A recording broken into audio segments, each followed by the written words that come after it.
Amém, glória a Deus. Graça e paz, meus irmãos, da parte de Cristo. Meus irmãos, agradecer ao convite da Igreja Brilho Celeste, né?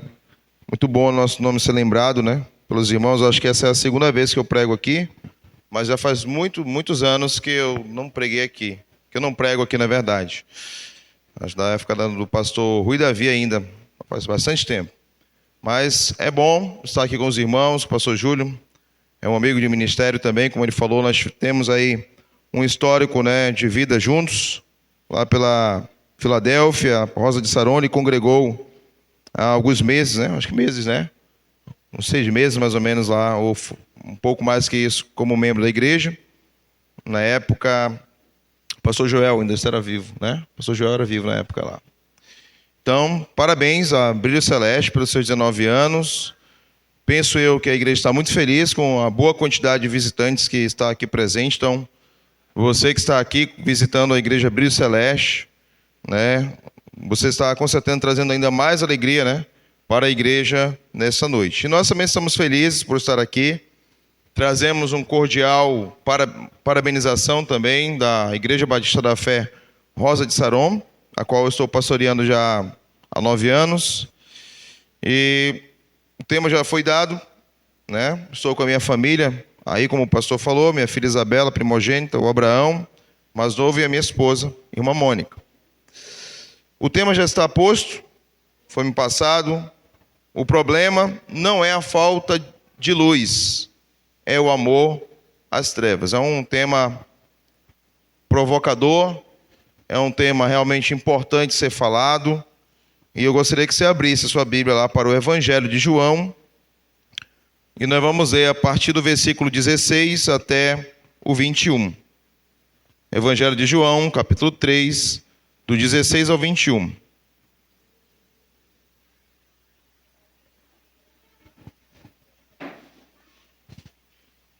Evangelho de João, capítulo 3, versículo 16 até o 21.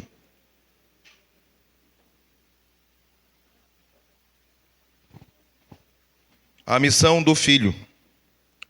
Vou ler na versão atualizada. Eu percebi que os irmãos acompanharam, pelo menos na tela aqui na corrigida. Vai mudar algumas coisas. Porque Deus amou ao mundo de tal maneira que deu o seu Filho unigênito para que todo o que nele crer não pereça, mas tenha vida eterna. Porquanto Deus enviou o seu Filho ao mundo, não para que julgasse o mundo, mas para que o mundo fosse salvo por ele. Quem nele crer não é julgado. O que não crer já está julgado, porquanto não crer no nome do unigênito Filho de Deus. O julgamento é este, que a luz veio ao mundo, e os homens amaram mais as trevas do que a luz, porque as suas obras eram mais. Pois todo o que pratica o mal aborrece a luz, e o que se chega, e não se chega para a luz, a fim de não serem arguidas as suas obras. Quem pratica a verdade, aproxima-se da luz, a fim de que as suas obras sejam manifestas. Porque feitas em Deus.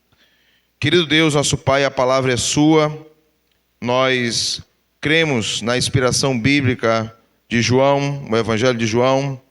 Cremos, ó Deus amado, que o Senhor, ao longo da história da igreja, tem se revelado por meio desse texto a tantos. Com certeza esse texto é um texto onde muitas pessoas já creram em Cristo Jesus e entregaram suas vidas a Ele e mudaram totalmente, ó Deus, o rumo da sua história. E hoje, no dia 12 de abril de 2026, há outros ouvintes que estarão ouvindo essa palavra, e eu não sei, Senhor Deus, mas Tu sabes quantos aqui precisam mudar a rota de sua vida hoje. Então, Senhor Deus, a mensagem é posta e clara: a luz veio ao mundo, e ela é identificada, essa luz, é Cristo. E, ó Deus amado, por mais que nós possamos resistir, mas a verdade é dita: aqueles que não são filhos da luz, são filhos das trevas. Aqueles que não estão andando na luz, estão andando em trevas. E, ó Deus, eu gostaria que o Senhor ajudasse, Deus, a cada um de nós que estamos aqui, a entender isto e a compreender, Senhor Deus, que a Tua palavra vem como um imperativo. É preciso não apenas ouvi-la, mas ver o que ela precisa, como ela precisa, na verdade, mudar a nossa vida. Não sei, Deus, quantos aqui já creram em Cristo. Sei que alguns aqui são cristãos dessa igreja, membros congregados. Mas eu espero, Senhor Deus, que realmente todos aqui saiam conscientes de que aquele que crê será salvo. Mas o que não crê já está julgado, ou como na outra tradução foi dito, está condenado. Jesus não veio para condenar o homem, mas sim para salvar. Então, Deus, que o Teu Evangelho salve vidas essa noite aqui. É o que nós rogamos ao Senhor, em nome de Jesus. Amém. Pode sentar, meus irmãos, obrigado. Então, o problema não é a falta de luz. O escritor do Evangelho de João é o próprio João, apóstolo, que também escreve as 3 cartas, ou as 3 epístolas, 1ª, 2ª e 3ª João, e o livro de Apocalipse, conhecido também como o discípulo amado. A história cristã diz que é o único que morreu de morte natural. E ele está também falando de um outro João que nós não podemos confundir, que é João Batista. Os capítulos 1 e 2, principalmente o 1, na verdade, há muitas falas de João Batista testemunhando acerca de Jesus. Algumas curiosidades do Evangelho de João é que a palavra luz, que está no tema de vocês, ela é usada 25 vezes em todo o livro. O que mostra que realmente é uma ênfase de João dizer que Jesus é a luz. Ele é a luz. E essa luz também se refere ao Verbo de Deus. João, por exemplo, nós voltarmos um pouquinho, volte lá para o capítulo 1, nós vamos ver algumas informações. O capítulo 1 de João, no versículo 4, o evangelista João, assim se chamarei, ele associa a palavra luz à vida. O versículo 1 e verso 4 diz: a vida estava nele, se referindo a Jesus, e a vida era a luz dos homens. A vida estava em Jesus e a vida era a luz dos homens. Uma associação da palavra luz com vida. Mas o versículo 5 do mesmo capítulo, também o evangelista João fala do poder prevalecente da luz sobre as trevas. O versículo 5 diz: a luz resplandece nas trevas, e as trevas não prevaleceram contra ela. A luz resplandece nas trevas, e as trevas não prevaleceram contra ela. Ou seja, dizendo que Jesus é a luz que veio para realmente vencer as trevas, para pôr fim no império das trevas, e para tirar, nós vamos ver isso durante a mensagem, aqueles que estão em trevas para a luz da vida. No versículo 6, versículo 8 do capítulo 1, também, João, agora o João evangelista, vai apresentar uma fala de João Batista, que diz que ele veio como testemunha da luz. O versículo 6 diz: houve um homem enviado por Deus, cujo nome era João. Ele está se referindo a João o Batista, ou João Batista. Este veio como testemunha para que testemunhasse ou testificasse a respeito da luz, a fim de que todos virem a crer por intermédio dele. E o versículo 8 diz: ele não era a luz, mas veio para que testemunhasse ou para que testificasse da luz. Então o evangelista João está colocando aqui João o Batista, ou João Batista, como aquele que veio como precursor, como nós vimos lá, inclusive no livro de Mateus, ou como testemunha de Jesus. Ele não era a luz, mas veio para ser testemunha da luz. E o versículo 9 do capítulo 1 diz que Jesus é a verdadeira luz, a saber, a verdadeira luz que, vinda ao mundo, ilumina todo o homem. Bom, esse contexto antecedente do capítulo 3 é interessante para nós compreendermos, principalmente esse texto que nós lemos, o capítulo 3, versículo 16 a 19. Nos 2 primeiros capítulos do Evangelho de João, E algumas informações são importantes que testificam que Jesus é a luz, mas ele também é o próprio Deus. Por exemplo, no capítulo 1, onde nós estamos, no versículo 10, o versículo 1 primeiro, no princípio era o Verbo, e o Verbo estava com Deus, e o Verbo era Deus. Em João 1 e versículo 10, o Verbo estava no mundo, e o mundo foi feito por intermédio dele, mas o mundo não o conheceu. E no versículo 14, e o Verbo se fez carne e habitou entre nós, cheio de graça e de verdade, e vimos a sua glória como a glória do unigênito do Pai. Jesus, então, não é apenas a luz, mas também João diz que ele é o Verbo de Deus. Ele é a palavra de Deus. Ele é aquele que ao mundo quem é Deus. Ele próprio encarnou. Ninguém viu a Deus, João vai dizer, mas o Filho unigênito o revelou. O versículo 1 e 1, que nós conhecemos bem, no princípio era o Verbo, e o Verbo estava com Deus, e o Verbo era Deus, vai dizer que Jesus não é apenas o Verbo de Deus, a palavra de Deus, mas ele é o próprio Deus. Ainda no versículo 1 e 3, vai dizer que ele é co-criador com Deus.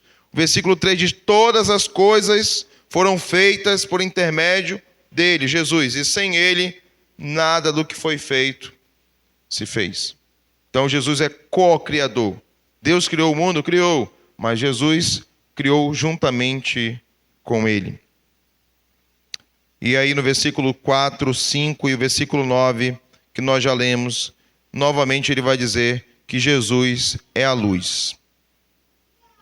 Mas é interessante o versículo 11 do capítulo 1, porque se faz bem para entender o que Jesus falou, ou melhor dizendo, o que João falou, quando diz que os homens amaram mais as trevas do que a luz. O capítulo 1 e versículo 11 diz assim, veio para o que era seu, e os seus não o receberam. Interessante que aqui há um pronome possessivo, um no singular e outro no plural, o seu. Veio para o que era seu. O mundo é de Deus. A humanidade, os seres humanos são criaturas dele, pertencem a ele. Veio para o que era seu, para o mundo, para a humanidade. Mas quando ele fala, e os seus não receberam, João está apontando para o povo judaico. Jesus veio para o que era seu, a humanidade, para os homens, e os homens não receberam. Jesus veio para os seus, o seu povo escolhido de Israel, e eles também não o receberam. A luz que a Jesus veio, mas os homens a rejeitaram. Em especial, tanto a sua humanidade, mas as pessoas, como o seu próprio povo. E João, capítulo 3, 19, que nós vamos já entrar nesse ponto, mostra bem claro por que eles rejeitaram. Por que Jesus foi rejeitado? Quem rejeitaria Jesus? Qual de nós aqui rejeitaria Jesus? O que Jesus teria para nós termos como uma justificativa para o rejeitá-lo? Mas Jesus também é apresentado no capítulo 1 e no versículo 29 e também no 36 como aquele que é o Cordeiro de Deus. 1 e 29. No dia seguinte, viu João a Jesus que vinha para ele e disse, eis o Cordeiro de Deus que tira o pecado do mundo. E no versículo 36, ele repete a expressão dizendo, e vendo Jesus passar, disse, eis o Cordeiro de Deus que tira o pecado do mundo. E no versículo 34, do mesmo capítulo 1, ele vai dizer, pois eu de fato vi e tenho testificado que ele é o Filho de Deus. O apóstolo João, meus irmãos, também faz questão de enfatizar um pouco mais sobre quem é Jesus. Mas aí no capítulo 2, nós não vamos ler, mas você conhece, Jesus faz um sinal. O que o evangelista João vai dizer que é o primeiro sinal de Jesus em Caná da Galileia. Ele transforma a água em vinho naquele casamento. Então ele começa então a não apenas dizer quem Jesus é, mas o que Jesus faz. Jesus faz seu primeiro milagre, mostrando que ele não era homem comum, mas o próprio Filho de Deus e o próprio Deus. Mais à frente, no capítulo 2 também, de versículo 13 ao 23, nós não vamos ler, mas você pode ler em casa se quiser. Você conhece a passagem. Jesus chega no templo e vê os cambistas vendendo e comerciando. E ele pega um chicote e sai virando mesa, expulsando todo mundo, dizendo: a casa do meu pai é uma casa de oração e vocês fizeram ela de covil de salteadores. Nós vemos então Jesus agindo com zelo, purificando o templo. Mas o que nós podemos então, diante desse contexto, compreender do texto bíblico que nós estamos meditando? Vamos para o capítulo 3. Depois de olharmos esse contexto, aonde João vai dizer quem é Jesus, o que ele faz, seus milagres.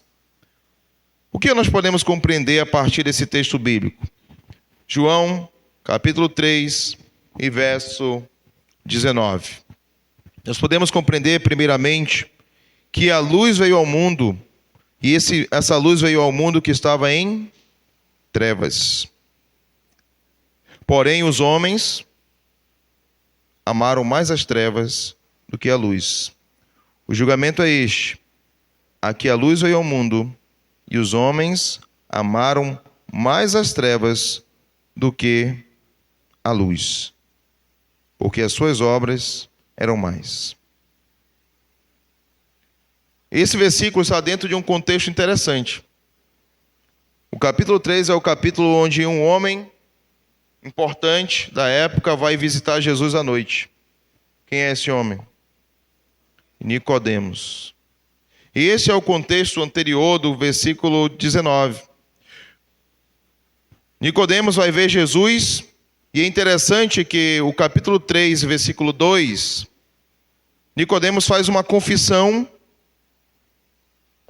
a Jesus. Ele diz no capítulo 3, no versículo 2: este de noite foi ter com Jesus e disse: Rabi, que significa mestre, sabemos que és mestre vindo da parte de Deus, porque ninguém pode fazer estes sinais que tu fazes se Deus não estiver com ele.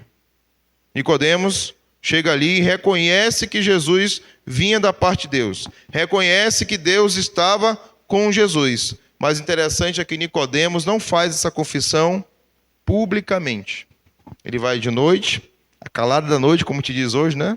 Escondido, e vai lá com Jesus e faz essa confissão. O mestre então começa a falar de coisas espirituais. O mestre fala do nascer de novo. É necessário nascer de novo. Um nascimento que é espiritual e que acontece quando alguém crê. O evangelista João já tinha dito que os filhos de Deus tinham um nascimento diferente. No capítulo 1 e versículo 3 de João, o evangelista João vai dizer que aqueles que creram se tornaram filhos de Deus. Mas o versículo 13 vai dizer: os quais não nasceram do sangue, nem da vontade da carne, e nem da vontade do homem, mas de Deus. É desse nascimento que Jesus está falando com Nicodemos. Inclusive Nicodemos, mesmo sendo mestre, diz: como é que pode um homem entrar dentro da barriga da sua mãe e nascer de novo? Jesus fala: não é esse nascimento. Mas é interessante que o evangelista João já tinha dito sobre isso. O nascimento espiritual, ele não é da carne, não é do sangue, não é da vontade do homem, é da vontade de Deus. João tinha dito que os filhos de Deus tinham um nascimento diferente. Um outro assunto dentro da mesma conversa é o que está no versículo 14 e 16 do capítulo 3. Jesus veio e todo aquele que crê tem o quê? A vida eterna. Dentro do mesmo texto, onde ele fala do novo nascimento, de como que alguém vai entrar no céu, ele vai dizer: tem a vida eterna, no versículo 14, no versículo 16, aquele que crê. O versículo 14, de modo que Moisés levantou a serpente no deserto, assim importa que o Filho do Homem seja levantado, para que todo o que nele crê tenha a vida eterna. E depois ele vai dizer no 16, porque Deus amou o mundo de tal maneira que deu o seu Filho unigênito para que todo o que nele crê não pereça, mas tenha a vida eterna. Interessante, meus irmãos, é que Nicodemos era uma das autoridades religiosas de sua época. Nicodemos era um fariseu e com certeza ele estava habituado a estar em sinagogas todos os sábados, estudando a lei, lendo a lei, os salmos, os profetas, as escrituras, mas Nicodemos não conseguia entender as verdades espirituais que Jesus estava falando. A tal ponto de Jesus dizer, você é mestre em Israel e você não compreende o que eu estou dizendo? Eu estou falando de coisas terrenas. E quando eu começar a falar de coisas celestiais? E o que é que nós podemos então constatar acerca de Nicodemos? Nicodemos, sendo mestre, sendo uma autoridade judaica, conhecendo a lei, os profetas e os salmos, estava em trevas. Ainda não tinha conhecido a luz que veio ao mundo. Por fim, Jesus discorre sobre o propósito da sua vida, da sua vinda. Jesus não veio para julgar o mundo, ele vai dizer no versículo 17. Porquanto Deus enviou seu Filho ao mundo, não para que julgasse o mundo, mas para que o mundo fosse salvo por ele. O propósito de Jesus vir ao mundo é salvar o mundo, não é julgar. Mas o interessante é que o versículo 19 que nós lemos diz que existe um julgamento. Contudo, esse julgamento não é Jesus quem faz. Ainda que na terra esse julgamento já aconteça, o que será levado em consideração nesse julgamento é a rejeição ou a aceitação da luz. Se a luz veio ao mundo e os homens amaram mais as trevas do que a luz, então isso mostra uma decisão. A decisão dos homens foi, mesmo sabendo que a luz veio, escolheram rejeitar a luz. E é por isso que o texto vai dizer que o julgamento é este. E é por isso que o versículo anterior vai dizer, quem crê não é julgado, mas o que não crê já está julgado. Porque não crê no unigênito, o Filho de Deus. Na tradução que vocês leram, o que nele crê não é condenado. O que não crê já está condenado, porquanto não crê no nome do unigênito, o Filho de Deus. É isso que João está dizendo. Jesus veio, ele é a luz, ele é o verbo de Deus, ele é o próprio Deus. Ele faz sinais que só Deus pode fazer. Nicodemos até sabia que Deus estava com ele e que ele tinha vindo do Pai. Mas enquanto nós não crermos, de nada adiantará o conhecimento intelectual sobre Jesus.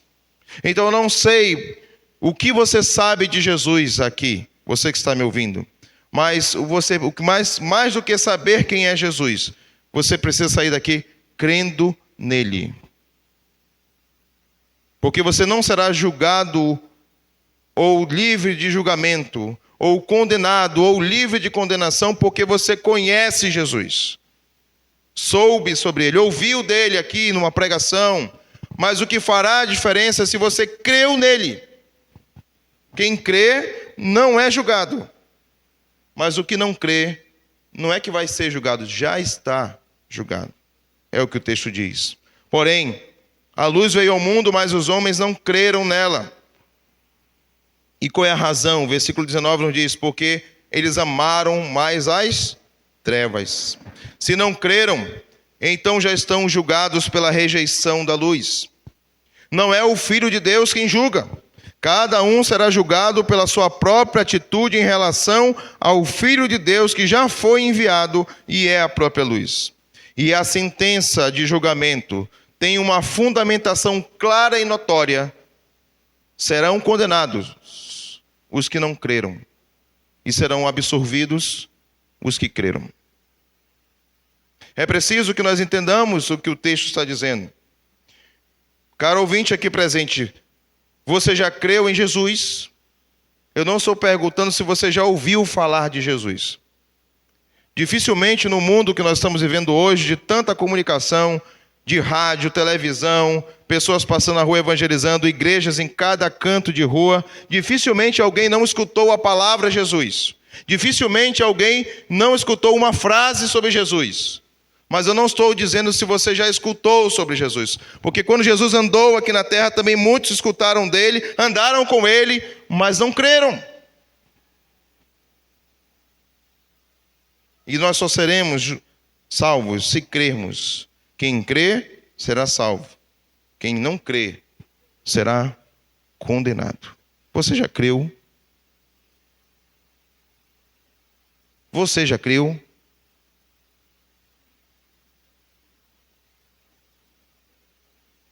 O versículo 19, pegando também o 20, vai dizer que a luz foi rejeitada porque na sua presença as obras das trevas seriam manifestas. E é uma explicação de por que os homens se escondem da luz, ou por que os homens não queriam se aproximar de Jesus. Se Jesus é a verdadeira luz, por que muitos o rejeitavam? Por que muitos até o odiavam? O versículo 19, pegando o 20, diz: o julgamento é este, que a luz veio ao mundo e os homens amaram mais as trevas do que a luz, porque as suas obras eram mais. Mas o versículo 20 vai dizer: mas todo o que pratica o mal aborrece a luz, e não se chega para a luz, a fim de não serem arguidas as suas obras. Na época em que Jesus esteve aqui, muitos tinham uma religiosidade zelosa, mas isso era apenas externo. Não precisa procurar, mas Mateus 23 e 27, Jesus vai criticar, inclusive, escribas e fariseus, dizendo: escribas, ai de vós, escribas e fariseus hipócritas, porque sois semelhantes a sepulcros caiados, que por fora se mostram belos, mas interiormente estão cheios de ossos de mortos e de toda a imundície. Jesus estava falando para fariseus, assim como Nicodemos, e para escribas: por fora vocês são muito bonitinhos.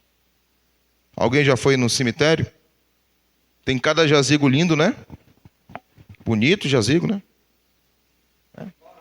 Na verdade, morar, né? Mais bonito que nossa casa, às vezes, né?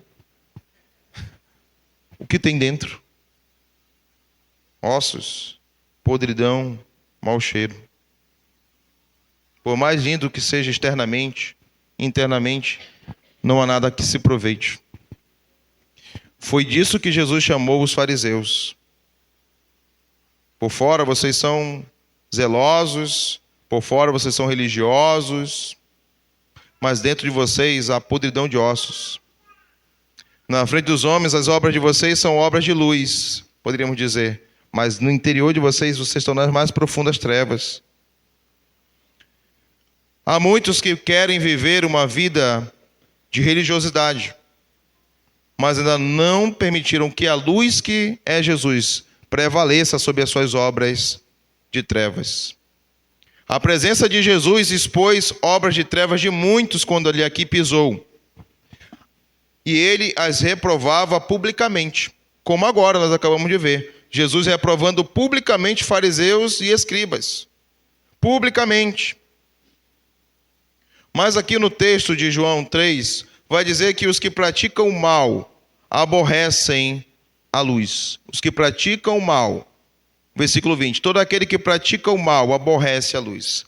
E a palavra original de aborrece a luz, que eu não vou saber pronunciar aqui, mas significa odiar, detestar, perseguir com ódio. Sabe o que significa dizer? João estava falando aqui, melhor dizendo, que não é que os homens simplesmente não gostam de Jesus. Ah, não. A luz está aqui, mas os homens não gostam de Jesus, não querem ficar perto dele. Quando Jesus está sendo a luz do mundo, ele é a luz do mundo, e João está dizendo, os homens aborrecem, o que pratica o mal aborrecem a luz. Ele está dizendo que esses homens não apenas não querem saber de Jesus, mas eles odeiam Jesus. Que eles detestam Jesus, que eles não querem estar com Jesus, que eles não querem ouvir Jesus, que eles não querem estar na presença de Jesus, que eles não querem seguir Jesus. E se nós formos olhar para os fariseus e escribas, foi exatamente assim. Quando Jesus chamava a atenção de suas obras mais, eles então queriam matá-lo, persegui-lo e inclusive entregaram ele para ser morto aos romanos. Há então aqui um entendimento de que os que praticam o mal aborrecem a luz de forma intencional, eles odeiam Jesus. Isso nos faz entender que aqueles que não creem na luz, então, eles odeiam Jesus. É muito mais profundo quando nós entendemos o que significa. Isso na parte A. Na parte B, do versículo 20, vai dizer que o que pratica o mal não se chega para a luz a fim de que não serem arguidas as suas obras. Ou seja, aqueles que praticam o mal não querem que as suas obras sejam reprovadas. Essa é a tradução, acho que vocês usaram na RA, na corrigida. Eles não querem chegar à luz para que as suas obras não sejam reprovadas, para que as suas obras não sejam acusadas. Não é apenas de hoje isso. Na época de Jesus, diziam que Jesus ensinava diferente dos fariseus, porque ele pregava com autoridade. A pregação de Jesus transformava pessoas. Tirava, por exemplo, uma prostituta da sua vida de prostituição para ser uma discípula. Expelia demônios. Transformava um gadareno de uma legião de demônios em um discípulo e evangelista de Jesus. Mas interessante que todas as pessoas que tiveram o contato com Jesus e o seu ensino saíam dali transformadas. As suas obras de trevas eram abandonadas para se tornarem filhos da luz. Mas é interessante que nos dias de hoje há muitas pessoas que não querem que as suas obras sejam reprovadas. Querem até acenar para Jesus: Jesus, eu quero te seguir. Jesus, eu quero caminhar contigo. Eu acho bonita a tua pregação. Eu acho interessante o jeito que os discípulos usando. Mas quando Jesus diz assim: abandone as suas obras de trevas, senão você vai perecer nelas. Opa, deixa eu me afastar da luz aqui, porque eu não quero que minhas obras sejam reprovadas, acusadas. Esse negócio de ser condenado, eu não quero escutar que eu sou condenado, eu quero escutar que Jesus me ama. No mesmo texto, Jesus está falando que Deus amou o mundo de tal maneira, e o que Ele fez, Ele deu o seu Filho unigênito para que todo o que crê não pereça, mas tenha a vida eterna. Porém, Jesus está dizendo, se nós não rompermos com uma vida de trevas, não há como nós sermos salvos. Aqueles que praticam mal aborrecem, odeiam a luz. Aqueles que praticam mal se afastam da luz porque não querem que as suas obras sejam vistas, acusadas e reprovadas. Meu querido, se você ainda não creu em Jesus, se você ainda não confessou Jesus, eu quero dizer que antes de você ser um filho de Deus, é preciso você entender que você está perdido e condenado. Agora, no momento que o evangelho for crido em você, aí eu posso dizer, você então está justificado e salvo. Mas o evangelho que Jesus está pregando, ou o evangelho que Jesus pregou, o evangelho que João está dizendo aqui, não é o evangelho que vem para amaciar o seu ego e o meu ego. Esse julgamento deixa claro, nós estamos em trevas até que a luz que é Jesus possa romper as trevas, prevalecendo sobre elas. O encontro com a luz, que é Jesus, evidenciava as obras pecaminosas de todos que tinham contato com ele. Ignorar essa evidência é possível. É possível. Muitos, quando Jesus estava aqui, ouvindo que as suas obras eram condenáveis, ao invés de crer, se afastavam de Jesus e não queriam mais andar com ele. Isso é possível. É possível ignorar que eu estou indo para a condenação, mas é impossível fugir das consequências. Você que está me ouvindo hoje aqui, você pode até ignorar que o Evangelho está dizendo hoje para você: creia. Se você não crê, você está condenado. Você pode até ignorar. Não, deixa isso para depois, eu vou ignorar, não é o momento. Mas você não poderá fugir das consequências de que você ouviu esse texto e que você recebeu a oportunidade de entender que as suas obras eram mais e que você precisa crer para ser salvo.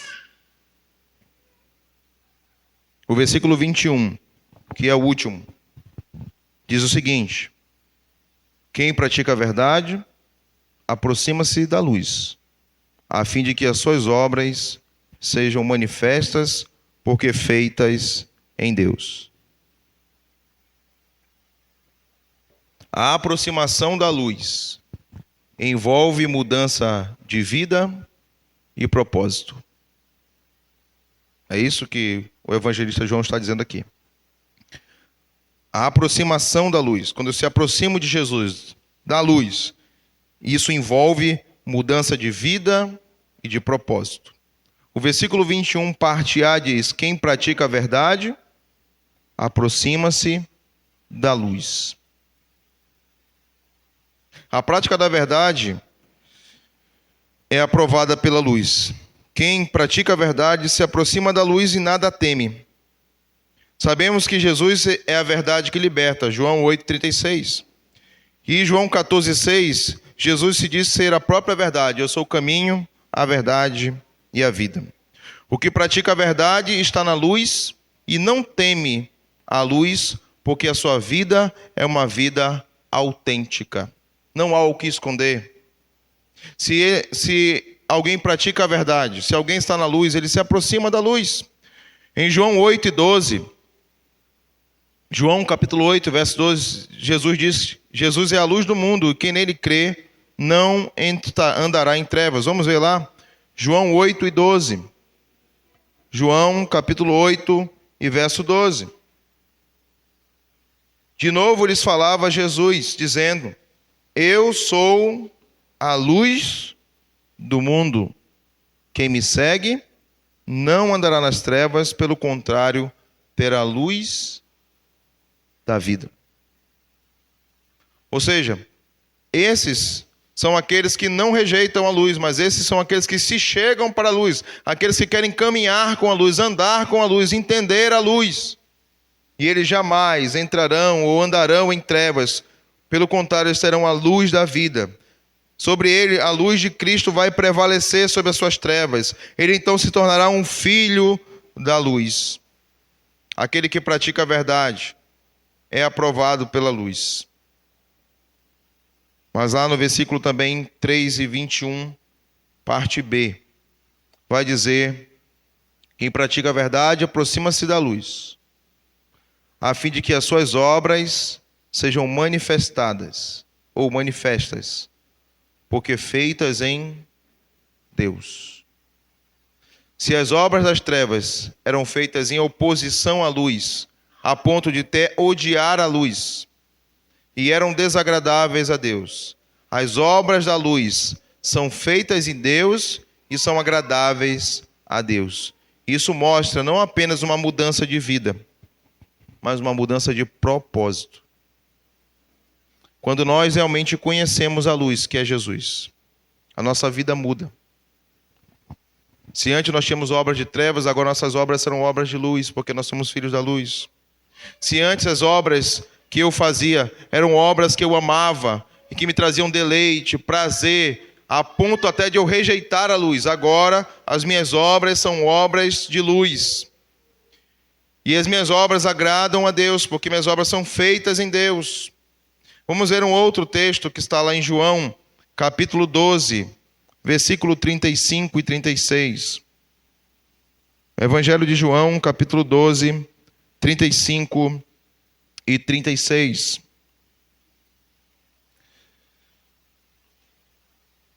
Evangelho de João, capítulo 12, verso 35 e 36. Respondeu Jesus: ainda por um pouco a luz está convosco. Andai enquanto tendes luz, para que as trevas não vos apanhem. E quem anda nas trevas não sabe para onde vai. enquanto tendes luz, crede na luz, para que vos torneis filhos da luz. Jesus disse essas coisas e, retirando-se, ocultou-os dele. Jesus aqui se apresenta novamente. Agora é Jesus mesmo falando. João dando a voz a Jesus para ele falar: olha, e a luz está com vocês por um pouco. Andar enquanto vocês têm luz. Quem anda nas trevas não sabe para onde vai. Se vocês têm luz, creiam na luz. Se tornem filhos da luz. O encontro com Jesus, sendo a luz do mundo, resulta em uma mudança de vida e propósito. É impossível conhecer Jesus de verdade e continuar vivendo a mesma vida. É impossível que o Espírito Santo revele Jesus para você como luz do mundo e você continue a viver uma vez uma vida de trevas.